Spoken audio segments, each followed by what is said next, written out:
I've always hated the phrase, be the bigger man. It's what people say when they want you to eat the crap someone else served, then smile like it was cake. My name's Elliot. I'm 34, live in Oregon, and for most of my adult life, I've been the peacekeeper in my family. I was the calm one, the fixer, the guy who never raised his voice even when everything inside me screamed. Growing up, my parents, and Richard, called me the mature one, while my younger brother Mason got away with just about everything short of arson. They said he had a wild heart. I called it what it was, entitlement. And for years, I kept brushing off the little things, until one day, the little things became the biggest betrayal of my life. To understand how bad it got, you need to know what our family was like. Dad worked as a contractor, ran a small business fixing up homes, and Mom managed a boutique downtown. We were comfortable, not rich, not poor, just suburban middle class with a nicely trimmed lawn and Sunday dinners no one really enjoyed but showed up for anyway. Mason was 4 years younger than me and always the golden boy. He had charm. That magnetic, smooth talker kind of energy that made teachers give him second chances and made girls fall for him, even when they knew better. Me? I was more reserved. I got good grades, got into college, got a degree in finance, then landed a steady job right out of school. I thought if I did everything right, I'd be seen too. But that spotlight never moved. Mason, on the other hand, flunked out of community college, bounced between jobs, and spent most of his 20s figuring things out while living in the guest house behind my parents' home. And every time he messed up, Mom would sigh dramatically and say, "He just needs a little support." Dad would nod and talk about how some people take longer to find their path. And I, like a fool, kept my mouth shut. I met Claire when I was 27. She was everything Mason wasn't, grounded, kind, quietly funny in a way that made you lean in just to hear her say something clever. We met at a friend's wedding, and 2 years later, we were married. I thought she was my person. I thought we were building something real. We bought a modest 2-bedroom house, talked about kids, even started picking out baby names one night over wine and laughter. For the first time, I felt like I was allowed to come first in someone's eyes. I wish I could say I noticed the signs early, but the truth is, I was blind. Claire said Mason was just your typical little brother, annoying, harmless, full of hot air. I remember the first time I saw them laughing together too long at a cookout. She swatted his arm. He leaned a little too close. It made my stomach twist for half a second, but I let it go. You don't want to be that guy, right? The paranoid, insecure husband who accuses people of things because of a look. So I swallowed it. Again and again. Things between me and Claire started to shift slowly. At first, it was the distance. Less eye contact. Fewer shared jokes. She'd say she was tired or had work stuff on her mind. Then came the arguments. Small ones at first, over laundry, over dinner plans, but they escalated quickly. She snapped easier, grew colder, and one night, after I asked her point blank what was going on, she told me she needed space. 2 weeks later, she was gone. I was devastated. I moved through those days and a days, going to work, pretending to function, crashing on the couch because the bed felt like a grave. My parents tried to console me in their weirdly distant way. Sometimes people just grow apart, my mom said. Don't take it personally. My dad, ever the emotionally stunted type, clapped my shoulder and mumbled something about how, at least you didn't have kids. Then came the real gut punch. 3 months after Claire left, I was sitting in my car outside a grocery store when I got a text from a friend. Just a screenshot. No message. No explanation. I stared at it for a full minute before my brain caught up. It was a Facebook post from Mason's profile, a black and white ultrasound image. Captioned, "Can't wait to meet you, little bean."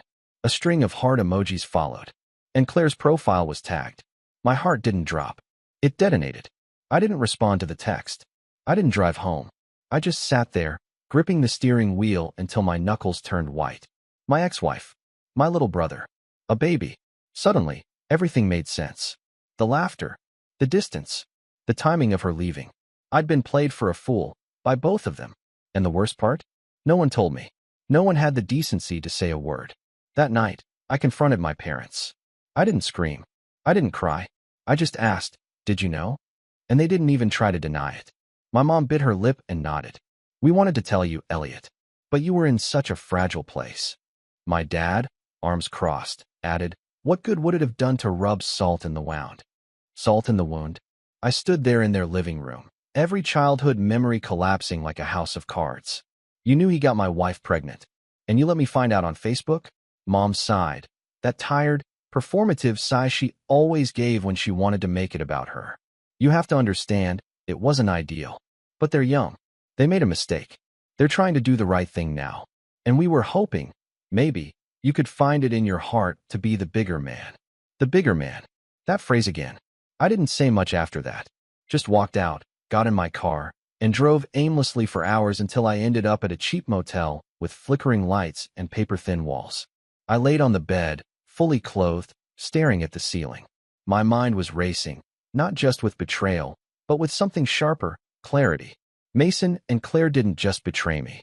My parents did too. They chose them. They always had. But this time, they didn't just overlook his recklessness. They covered it. And now they wanted me to clean up the mess? Be the mature one? The stable one? Again? 2 weeks passed. I didn't answer calls. Didn't respond to texts. Just existed, quietly unraveling and trying to stitch myself back together. Then, out of nowhere, I got a call from my mom. I almost let it go to voicemail, but something in me wanted to hear what she could possibly say now.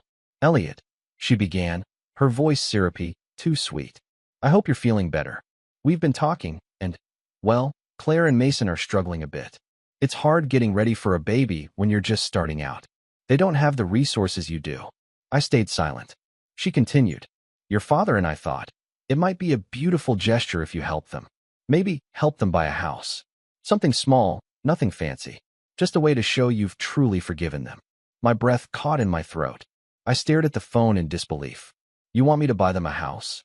It would mean a lot to Mason, she said, as if this was some Hallmark special and not a Kafkaesque nightmare. And to us, if you really want peace in this family. I didn't respond right away, but when I finally spoke, I kept my voice steady. You're right, I said.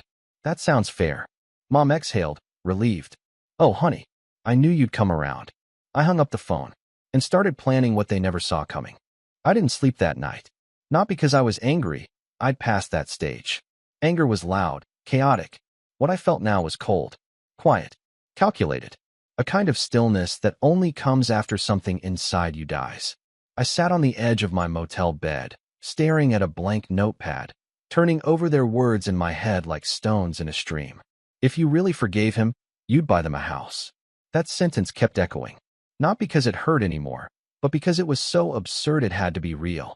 I knew my parents were blind when it came to Mason, but this wasn't blindness. This was willful betrayal dressed up as family unity.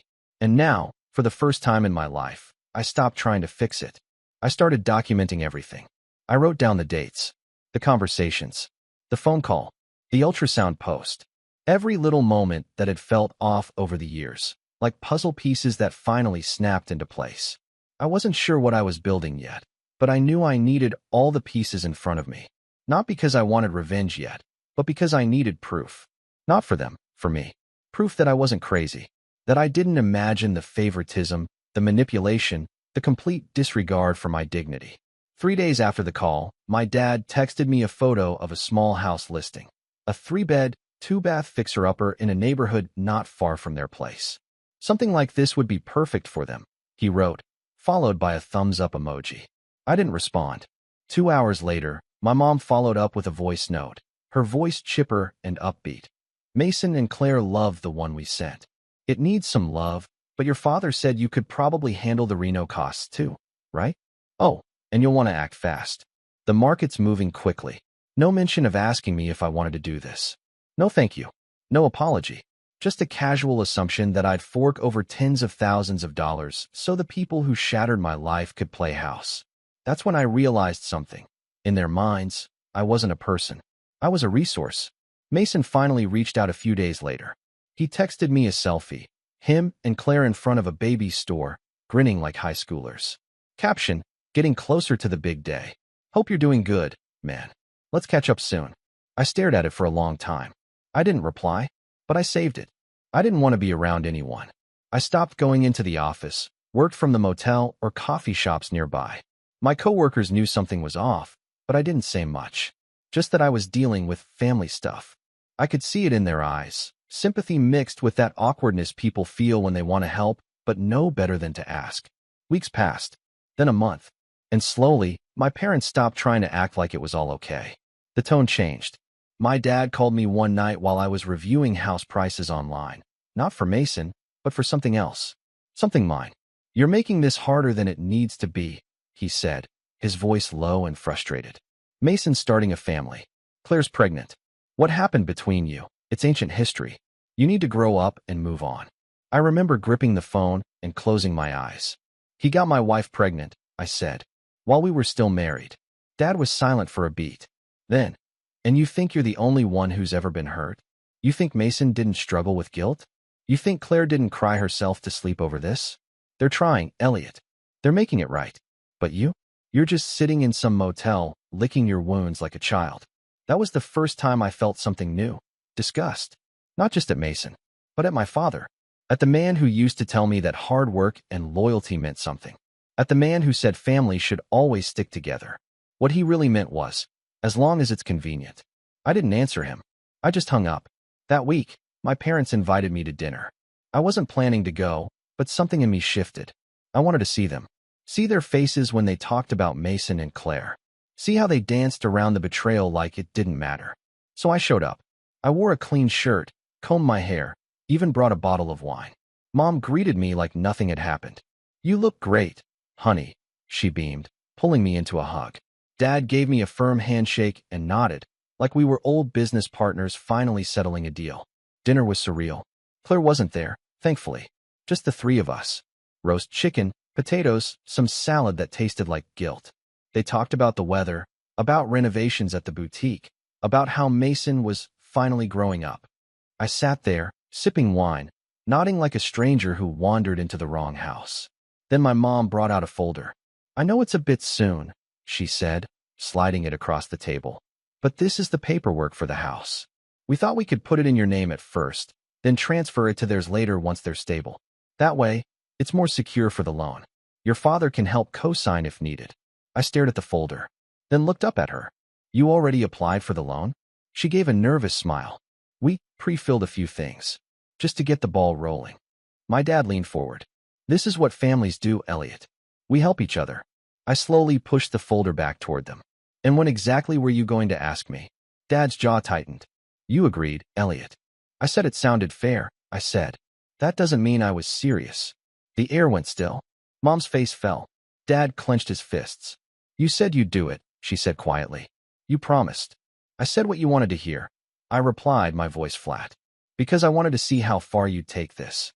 Dad stood up, his chair scraping loudly. "So this was all a joke to you?" "No," I said, rising to meet his eyes. "This was a test. And you failed." I walked out without another word. That night, I got a message from Mason. Long, rambling, full of faux empathy. "Hey man, I don't know what they said, but I never asked for any of this. Claire and I just want peace. I know we messed up. I'm sorry, all right. But the baby's coming, and we need to be a family now. I hope you can be part of that. I really do. Part of their family." I didn't respond. A week later, my boss called me into his office. I assumed it was about my drop in performance or my remote work status. But instead, he closed the door, folded his hands, and asked gently, "Are you okay, Elliot?" I hesitated, then shrugged. "Family stuff." He nodded.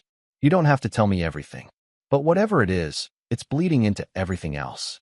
And I want you to know, you have options." That's when it clicked. I did have options.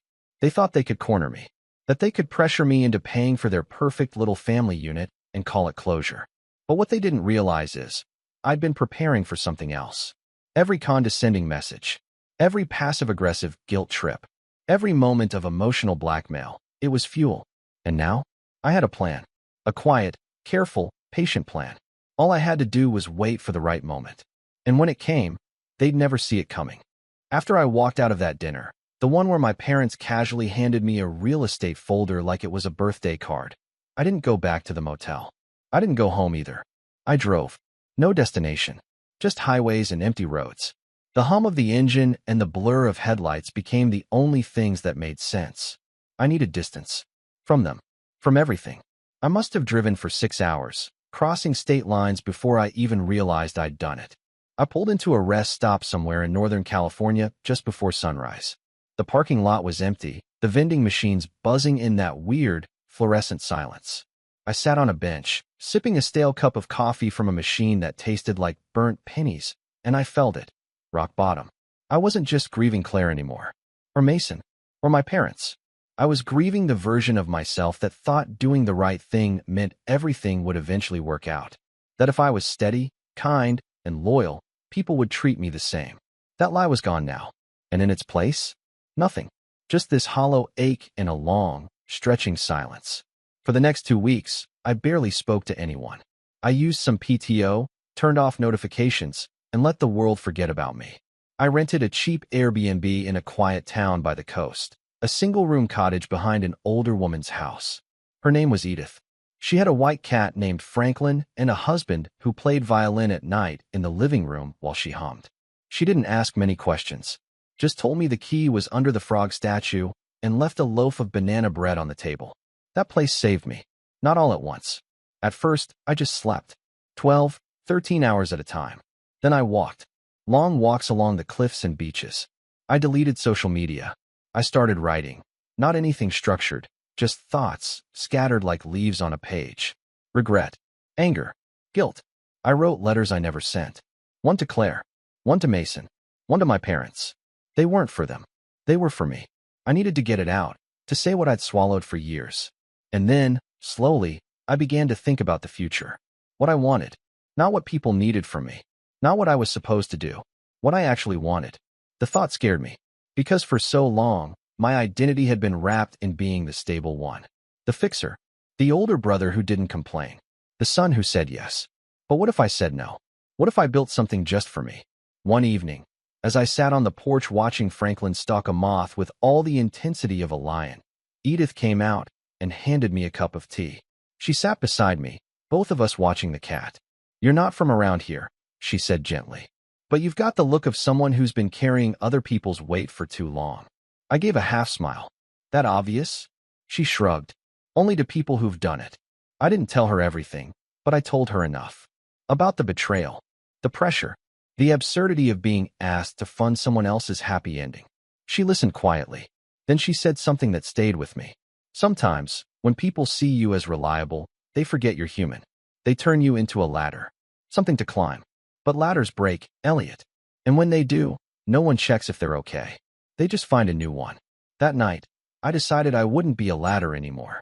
I spent the next few weeks reevaluating my entire life. Where I worked, where I lived, who I gave energy to. I knew I couldn't go back to Oregon as the same person. That guy, Elliot the fixer, was gone. I started looking into job options. Not because I hated my old job, but because I realized I'd stayed out of habit. Safe money, predictable hours. But it didn't mean anything. I wanted something where I wasn't just crunching numbers for other people's gain. So I dusted off an idea I'd shelved years ago, a consulting firm, helping small businesses streamline operations, manage growth, and get financially stable without corporate BS. I knew the game. I'd played it long enough. Why not build my own? I reached out to old contacts. A former manager. 2 clients who liked working with me. I pitched the idea. They were intrigued. One even said, "You should have done this years ago." By the end of the month, I had a business plan, a mock website, and 3 clients lined up for remote consulting. Small steps, but it felt like breathing again. I moved out of the motel and found a small apartment in Bend, 3 hours from my hometown. Far enough to breathe, close enough to be dangerous, in case I needed to be. It wasn't fancy. 1 bedroom, 2nd floor, creaky floors. But it was mine. I hung nothing on the walls. Kept it simple, clean, peaceful. Therapy helped too. I found someone local, a woman named Carla. She was blunt, didn't coddle, and asked hard questions. The kind that made you sit in silence for a minute too long. She asked me what forgiveness meant to me. I said I didn't know anymore. She said, "Then don't worry about forgiving them yet. Just stop letting them live in your head rent-free." That hit hard. So I started setting boundaries. When my mom called, I let it ring. When Mason texted a baby bump photo with "excited to meet your future niece," I blocked his number. When Claire emailed asking for closure, I archived it. I didn't scream. I didn't reply. I just let the silence be my answer. And the more I didn't react, the more they did. My mom started leaving voicemails. At first calm, then guilt-laced, then angry. I don't understand how you can be so cold, Elliot. Family doesn't turn its back during hard times. If you can't support your own blood, who will you support? Each one was like a pebble hitting a window. Annoying, but not enough to break me. Then came the invitation. A cream-colored envelope, delivered to my new apartment. No return address, just elegant handwriting. You're invited to the baby shower of Claire and Mason. I stared at it for a long time. Not because I was hurt, but because it was proof. They still thought I could be guilt back into their fantasy. Inside, a note from my mom. We're hoping you'll make it. It would mean so much to Mason. We'll even set aside a special seat for you, away from Claire if that helps. Please consider it. I laughed out loud. A special seat. Like I was some bitter, distant relative, not the guy who got stabbed in the back. I didn't respond. But that invitation did something else. It made the timing clear. The baby was due soon, which meant pressure would start mounting. Money, housing, chaos. They thought I'd cave before the storm hit. They didn't know I'd already bought a house. Not for them, for me. Cash. Small, but perfectly located. I'd been watching one pop up on a foreclosure list for months. A place Mason had once joked about wanting to flip, back when he had delusions of becoming a real estate mogul. The seller had dropped the price after some zoning drama. I pounced, closed the deal silently. Through a trust. No one knew it was me. Why? Because sometimes revenge isn't a knife. It's a chess move. I started fixing it up. Quietly. Methodically. Not to live in, but to use. Paint. Flooring. New wiring. A few old contacts from my dad's construction days owed me favors. I cashed them in. And all the while, I waited. Because sometimes, rising isn't loud. It's silent. By the time summer rolled around, I had everything I needed. Cash in the bank, my business gaining traction, and silence. That was the most important part. Silence. I'd stopped defending myself. Stopped explaining. I let them talk themselves in circles while I rebuilt in the shadows. And while Mason and Claire were busy posting baby bump selfies and staging their Pinterest nursery in my parents' garage, I was preparing something far more permanent. And far more surgical. The house I bought wasn't much to look at on the outside. Peeling paint, crooked shutters, an overgrown yard with a for sale sign still leaning half-collapsed in the grass. But the foundation was solid, the bones were strong, and the zoning history? That's where things got interesting. See, what no one knew, not my parents, not Mason, not even most of the neighbors, was that the plot next to the house I'd bought was technically part of an old, unclaimed subdivision. There'd been a developer who went bankrupt during the 2008 crash, leaving behind half-finished plans and one particularly valuable parcel of land, one that had access to the only service alley on the block, which meant, legally, I had the power to restrict or grant easement rights for utilities, trash pickup, and even driveway access for 2 adjacent homes. Guess which house my parents lived in? I didn't jump on it right away. That would have been too obvious. Instead, I focused on what I could control, improving the house itself. I hired a landscape crew to clear the yard, had the interior gutted and modernized, even had the roof replaced. My contractor, Pete, was an old friend from high school who owed me after I helped him sort through a messy IRS audit a few years back. He didn't ask questions, just did the work and laughed whenever I dropped by. You planning on flipping this place or living in it? He asked one afternoon, wiping sweat from his brow. Something like that, I said, handing him a bottle of water. It's not for me. It's for family. He gave me a look. The good kind of family, or the kind you leave off the Christmas card list? I smirked. The kind that learns a lesson the hard way. By early August, the house was nearly finished. 2 bedrooms, 1 bath, fully remodeled kitchen, hardwood floors. I didn't furnish it. I left it intentionally empty, because its purpose wasn't to be lived in. Not really. It was a chess piece. A statement. And the only thing missing from the board was a good reason to move it into play. That's when my mother gave me one. It started with a voicemail, soft, tentative, almost sweet. Elliot, sweetheart, I know we haven't spoken in a while. I miss you. We all do. Your niece is due any day now. Claire's been asking about you. She's nervous.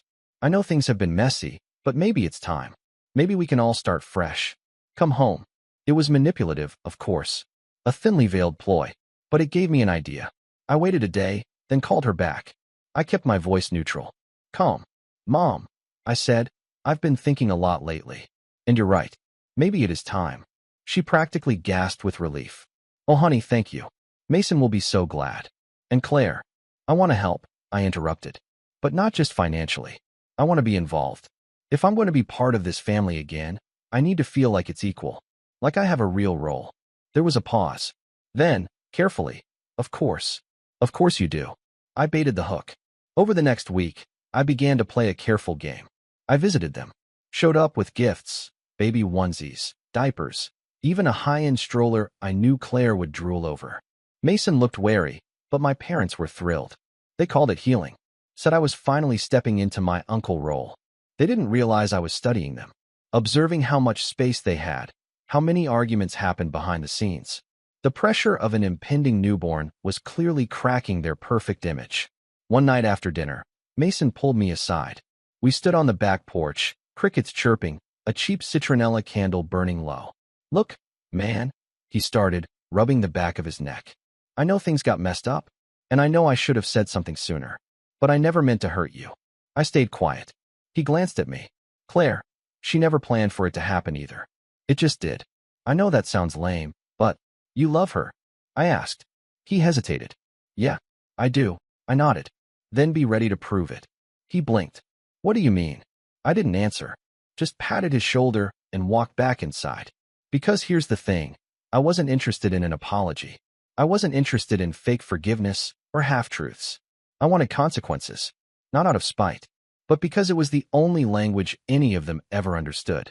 I began planting seeds. I told my parents I'd been looking into buying Mason and Claire a house. Something small like they asked. I even showed them photos, mock listings I pulled from Zillow, doctored slightly to match the specs of the house I actually owned. I told them I'd need their help. Co-signing, of course, since technically it would be for Mason, and I wanted to keep the transaction under his name to make it special. They agreed, thrilled to finally see me coming around. Then I made a separate call to a friend of mine named Jenna who worked in real estate law. I explained the situation in careful detail, and we drafted a temporary lease agreement and property use clause that would allow me to retain full control of the house while creating the appearance of ownership transfer. Just enough to make it believable. Just enough to build hope. The next step was critical. I offered to let Mason and Claire move in early. Just for a month, I told my parents. While we finalize everything. The baby's almost here. They need space. You guys are exhausted. Why not let them settle into the new place? They agreed immediately. Claire was over the moon. Mason looked skeptical, but kept quiet. I handed over a single key.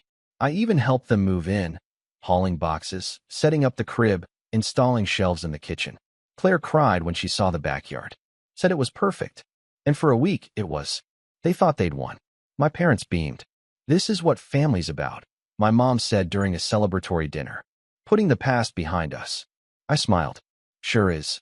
The baby was born 2 days later. A girl. They named her Ivy.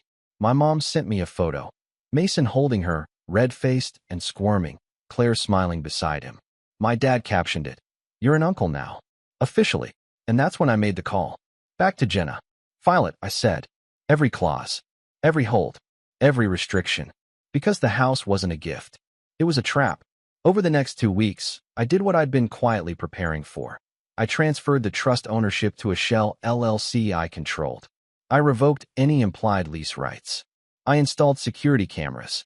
And I filed notice with the local zoning office that due to unresolved easement issues, all service access, trash pickup, water maintenance, even power grid access, needed to be reassessed across 3 properties, including my parents. It created immediate chaos. The first call came from Mason. Dude, why is the power flickering? The trash guys didn't come, and some lady from the city left a notice on the door about something needing to be cleared. I played dumb. Oh, weird. I'll check with my contractor. Then came the call from my mom. Elliot, what's going on with the city notices? They said there's a legal hold on access. I sighed, pretending to be frustrated. I don't know, Mom. Might have something to do with the zoning dispute from the last owner. These things take time. She paused. But you own it now, right? You can fix it. I smiled into the phone. I'm working on it. And the best part? They couldn't ask too many questions because they were living there unofficially. No lease. No contract. No paper trail. They'd moved in based on trust. The very thing they destroyed in me. And now? It was my turn. The final piece was still coming. One last move. But I waited. Patient. Precise. Just like they taught me. The meltdown didn't happen all at once. It unraveled the same way everything else in my family always had. Slowly, painfully, and in full view of everyone who'd pretended nothing was wrong. It started with the utilities. First, trash pickup stopped entirely. Bags piled up in the garage, then the side yard. Claire tried calling the city. Mason tried calling the service company. Everyone pointed fingers and said it was a zoning issue tied to the property records. Then the water pressure dropped. Nothing dramatic, just enough to make showers frustrating and laundry impossible. Finally, one afternoon, the power went out for 3 hours and didn't come back until evening. That's when panic set in. Mason called me 6 times in one day. I answered the 7th. "Elliot, man, this is getting serious," he said, trying to sound calm but failing. "Claire's exhausted. The baby's barely sleeping. Your parents are freaking out because their house is getting notices too. We need this fixed." I leaned back in my chair at home, my home, and kept my voice steady. "I told you, Mason. These things take time. Legal stuff. You said you were handling it," he snapped. "I am," I replied. "But handling something doesn't mean snapping my fingers." There was silence on the line. Then, quieter. "Are you doing this on purpose?" I almost laughed. "Almost. What would make you think that?" I asked. He hung up. The next morning, my parents showed up at my apartment unannounced. I watched them on the door camera for a full minute before opening it. My mom looked exhausted. My dad looked angry in that familiar, simmering way that used to scare me as a kid. "Enough," Dad said as soon as I opened the door.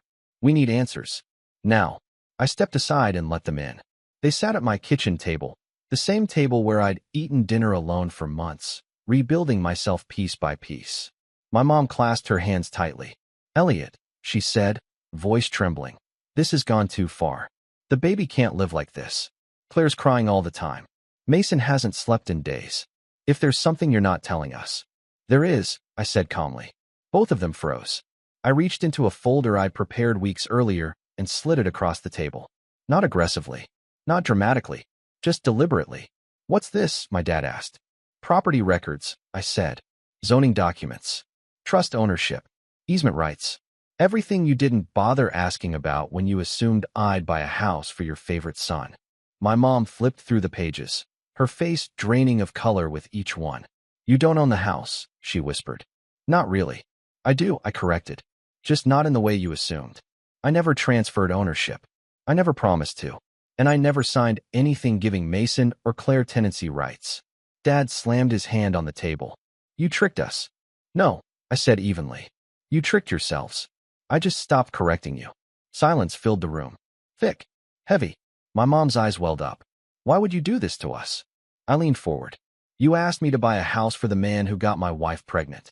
You asked me to fund their future so you wouldn't have to face the consequences of your favoritism. And when I hesitated, you accused me of being selfish." Dad scoffed. "This isn't about favoritism. This is about family." "No," I said. "This is about control." That's when I laid it all out. The documentation, the calls, the texts, the loan paperwork they'd pre-filled without my consent, the way they'd decided, without discussion, that my role was to sacrifice so Mason wouldn't have to. "You didn't want peace," I said. "You wanted convenience. And you thought I'd fold like I always do." My dad looked at me for a long time. Then quietly, "So what now?" I stood up. "Now," I said, "they move out." My mom gasped. "You can't be serious." "I am. They're living there illegally. And starting tomorrow, I'm enforcing it." "You'd throw your brother and a newborn out on the street?" Dad demanded. "No," I said. "I'm giving them 30 days. More than the law requires. More than I was ever given." My mom broke down then, crying hard, shoulders shaking. She begged. She apologized. She said she didn't realize how deep the hurt went. She said she just wanted everyone together again. I listened, truly listened. Then I said, "You don't get togetherness by crushing one person to hold everyone else up." They left without another word. The fallout was immediate. Mason exploded. Texts, calls, accusations. He called me bitter, vindictive. He said I was punishing a child who'd done nothing wrong. Claire emailed me long paragraphs about forgiveness and growth, and how holding on to anger would poison me. I didn't reply. They moved back into my parents' house 2 weeks later. That's when the second shoe dropped. "See," The zoning reassessment didn't just affect utilities. It triggered a property tax review, one my parents had avoided for years due to outdated valuations tied to that same forgotten subdivision. The reassessment tripled their tax bill. Suddenly, they couldn't afford to keep everyone under one roof. My dad called me one last time. "We're thinking of selling," he said quietly. "The house." "I know," I replied. "What?" he asked. "I made an offer," I said. "Through my LLC." He didn't speak for a long time. "You planned this," he finally said. "Yes," I replied. "Because you taught me planning matters." They sold. Not to me directly. To the LLC, which I dissolved a month later and transferred into my name. I didn't move in. I rented it out. At market rate. Mason and Claire moved into a cramped apartment across town. My parents downsized to a condo and stopped calling. My mom sent one last message on my birthday. "I hope one day you can forgive us." I stared at it for a while. Then I deleted it. Forgiveness, I've learned, isn't about pretending nothing happened. It's about deciding who gets access to you moving forward. I didn't scream. I didn't threaten. I didn't destroy anyone's life. I simply stopped being the bigger man. And for the first time in my life, everything finally fit.